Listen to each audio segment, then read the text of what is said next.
Hey everybody, it's Sarah the Urban Farm Gal, and as promised, today we are dyeing Easter eggs using natural dyes. If you want to make this more kid-friendly, you can prepare the dyes on the stove and then cool them down, and then go ahead and pre-cook your eggs, and then you can just soak them in the dyes overnight to get a nice deep color. Or you can do it kind of the more traditional way, which is to put raw eggs into boiling pots of water on the stove and let them cook as they absorb the dyes. Either way will work just fine. Some actually work better than others, and we'll go over that soon. I've got some red cabbage, and you just chop it up, throw it in a pot of boiling water, and then later you can eat the cabbage, so don't throw it away. Red cabbage is a good one to go ahead and boil the cabbage, get the water that's colored from the cabbage, and then set it aside to cool and dye your eggs in it. If you put the eggs in, they're not going to absorb the coloring very well. Last time I did this, we had to let the eggs soak overnight. We're also using some turmeric for a nice golden yellow color. I've got a beet here. This one has been frozen, so I'm about to plunk it in a pot of boiling water. This is some coffee. I just poured some boiling water over the grounds and let them soak, and then we're going to have a nice dark brown color here. And then I've got some onion skin. So you can use the brown onion skins, you can use the red onion skins. I've actually got a combination starting back on the stove behind me. The red ones will produce a nice color, the brown ones also produce a nice color.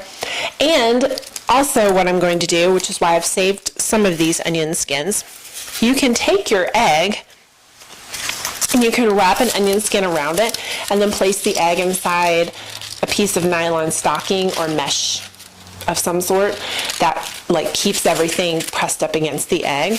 You can tie it off and plunk that in boiling water, and then you can transfer the color directly from the skin to the egg. So I'm going to do that, but I'm also going to use, these are some greens that I harvested actually probably a few years ago. I've got some parsley leaves here, and so because they're thawing out and they're nice and wet, they'll stick to the egg really well. But you just place these leaves against the side of the egg, and then the dye that transfers either from the coffee or the turmeric or the onion skin, if you've wrapped it up, will dye around it, and then you'll be left with either white under this if you were using white eggs. I'm actually going to try this on some of my brown eggs, and so we'll have the normal brown color and the outline of the parsley leaf, and then whatever dye I'm using will be surrounding that. So I've also got some yarrow leaves that I cut, and then I have some leaves from my Russian sage. I've got some nice lacy carrot top leaves, and I also plucked an asparagus fern because they have really lacy leaves. So we'll give this a try and we'll just experiment and see what happens. I'm going to let these boil for a while and produce my dyes, and I'm going to let everything cool, and then we'll just do it in glass bowls on the counter. So I'm going to go ahead and steam my eggs. I prefer to steam eggs as opposed to boil them, just because it doesn't use as much water, and then I don't have to keep an eye on them. I just turn the steamer on and I can walk away for 20 minutes and not worry about it. So we've got all of the dyes ready now. I've got, how many do I have? 7 different colored dyes, plus my eggs that I'm going to just boil in water. So we're all ready to go. I have my dyes prepared and my eggs are steamed. So this is a coffee one, nice dark brown, and I left the coffee grounds in the bottom. It won't hurt anything. This one is the turmeric. So every once in a while I'm just going to kind of give things a stir because some of the sediments will sink to the bottom, and that may or may not help keep the color on it, but we'll see. This one was some carrot tops, some parsley, and even some Swiss chard that I threw in there, and it's really kind of a terrible ugly green color. I don't think it's going to do much, so we'll see. Maybe it'll do something. And then this orange one over here is a mix of turmeric with some paprika and cayenne pepper. So I'm hopeful to get kind of an orange color out of there. We'll see. That one's a new one for me. This one is the beet, and I do have a couple pieces of crushed beet in the bottom just to keep the color alive. This one is the onion skins, and it's actually quite red. I was surprised that that much red came out of it because I didn't have that many red onion skins in there. It was mostly kind of these brown colored ones, but seemed to do okay. So we'll see how that one goes. And then this is my red cabbage. My eggs are still warm from the steamer, but I'm gonna go ahead and plunk a few in each one. So I should have enough. I can do a white one in each color. Ooh, those are hot. After you add your eggs to the coloring, you should add a little bit of vinegar to each of your bowls, and that will help the color adhere to the eggs. And then I've got some of my green ones from my Americana, which I know already look like Easter eggs, but just out of curiosity, I'm going to put them in a couple of these and see what happens to them.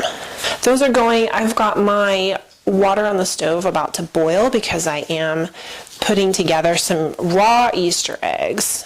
So these ones have not been cooked yet. All of these eggs have been steamed. Get in there.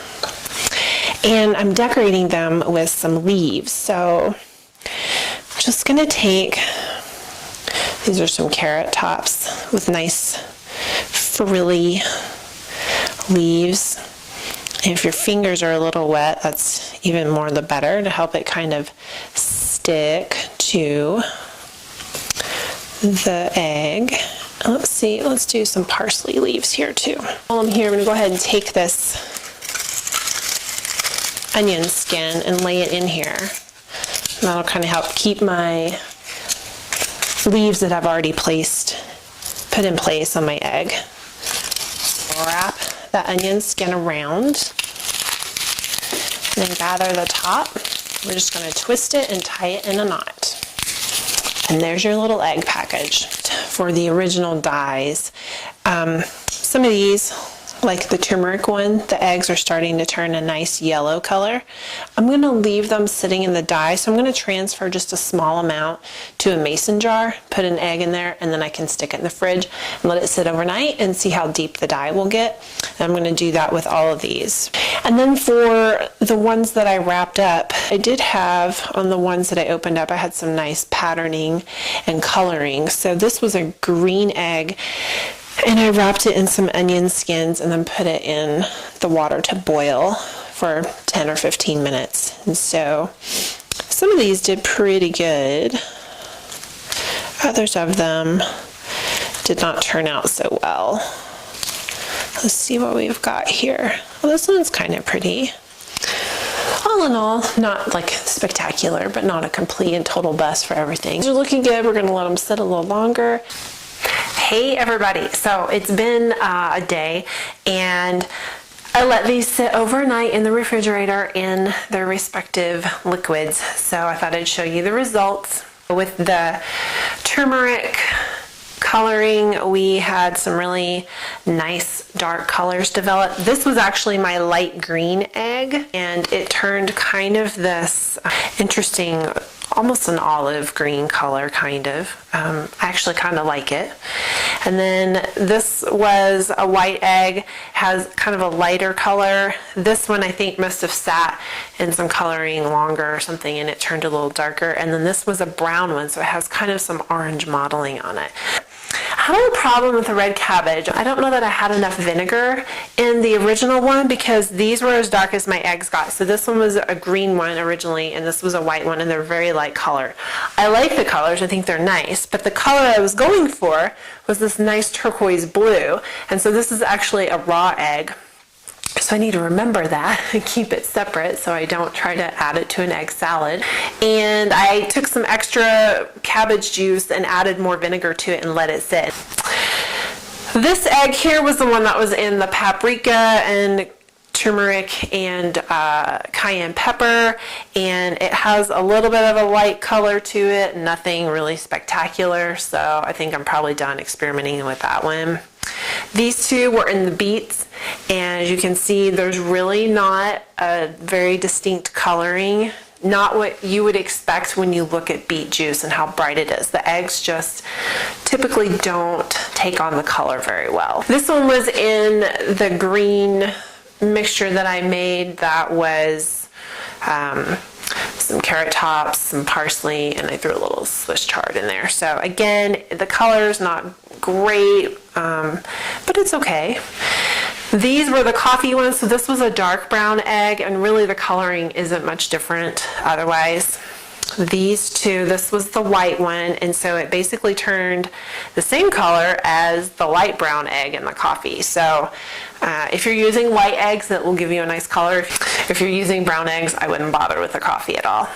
And then finally, this last group here, these are the eggs that were in the onion skins. So this was my green egg, I believe. This was my white egg, and this was a light brown egg. So had some nice coloring to it. I like these colors. They're kind of a nice natural color. So all in all, not a total bust. Had some new colors develop. I'd never played with my green eggs before, so I didn't know what kind of colors I was going to get when I added them to a dye. So all in all, I'm pretty pleased. So I'll post some links to a couple of websites that I have used that describe the process for doing this. Really, it's just a matter of, you know, creating your dye juice, or my witch's potions, as my husband commented, because it was kind of smelly.